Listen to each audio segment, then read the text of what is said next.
সাবধান, শুক্রবার ভুলেও এই 5টি কাজ করবেন না। আল্লাহ ও তার রাসূল ওই সকল ব্যক্তিদের অভিশাপ করেছেন যারা জুমার দিনে এই 5টি কাজ করে। মুসলিমদের জন্য অত্যন্ত জরুরি একটি তথ্য দিব আজকে। শুক্রবার মানে গরিবদের হজের দিন, কিন্তু আমরা এই দিন এমন কিছু ভুল করে ফেলি যা আমাদের পরকাল জীবনকে জাহান্নামের দিকে নিয়ে যাবে এবং প্রিয় নবীর শাফায়াত থেকে বঞ্চিত করবে। অবশ্যই ভিডিওটি সম্পূর্ণ দেখবেন এবং সতর্ক হয়ে যাবেন। ভিডিওটি শেয়ার করে দিবেন যেন আপনার অন্যান্য মুসলিম ভাইয়েরা ভুলেও জুমার দিন এই কাজগুলো না করে। হয়তো আপনার একটি শেয়ারে একজন মানুষ ভুল থেকে হেদায়েতের পথে ফিরে আসতে পারবে। মুসলিমদের কাছে একটি প্রশ্ন রাখতে চাই, আমাদের প্রিয় নবী সাল্লাল্লাহু আলাইহি ওয়াসাল্লাম কি বার জন্মগ্রহণ করেছেন? অবশ্যই কমেন্ট করে জানিয়ে দিবেন। তো চলুন বেশি কথা না বলে শুরু করি আজকের ভিডিও। মসজিদ মুসলমানদের কাছে ইবাদতের স্থান হিসাবে পরিচিত।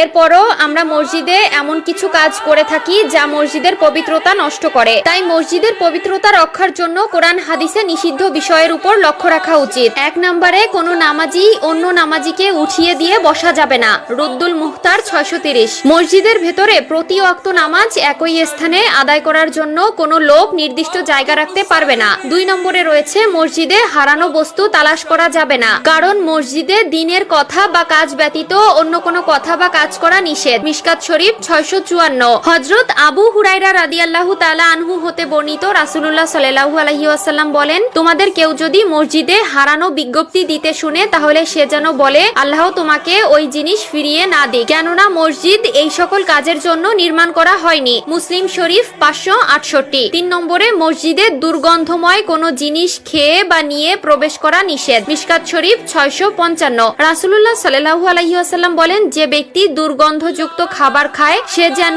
তার মুখ পরিষ্কার করা ব্যতীত মসজিদে না যায়, কারণ মানুষের মতো ফেরেশতারাও দুর্গন্ধ বস্তু দ্বারা কষ্ট পায়। 4 নম্বরে মসজিদে উচ্চ স্বরে ও দুনিয়াবি কথা বলা যাবে না। মিশকাত শরীফ 689। 5 নম্বরে মসজিদে অপরাধের শাস্তি ও শাসন করা যাবে না। মিশকাত শরীফ 679। এছাড়াও রয়েছে মসজিদের রাজনৈতিক মিটিং করা মসজিদের আদবের খেলাফ। রাসূলুল্লাহ সাল্লাল্লাহু আলাইহি ওয়াসাল্লাম মসজিদে বসে অশ্লীল কবিতা পাঠ করা এবং বেচাকেনা করতে নিষেধ করেছেন। সুনানে আবু দাউদ ও তিরমিজি। প্রিয় দর্শক, অবশ্যই এই বিষয়গুলো খেয়াল রাখবেন।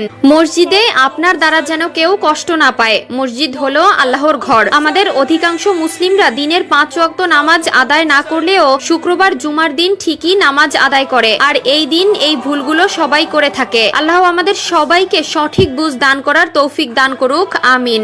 আমি জাহান্নামে পুরুষদেরকে অনেক আযাবে ভুগতে দেখেছি, যার মধ্যে একজনকে পাথরের উপর মাথা রেখে অন্য পাথর দিয়ে অনবরত থেতলিয়ে দেওয়া হচ্ছিল, যার জিহ্বা অনেক দূর পর্যন্ত টেনে নিয়ে যাওয়া হচ্ছিল এবং তাকে তার জিহ্বা দিয়ে ঝুলিয়ে রাখা হয়েছিল। তার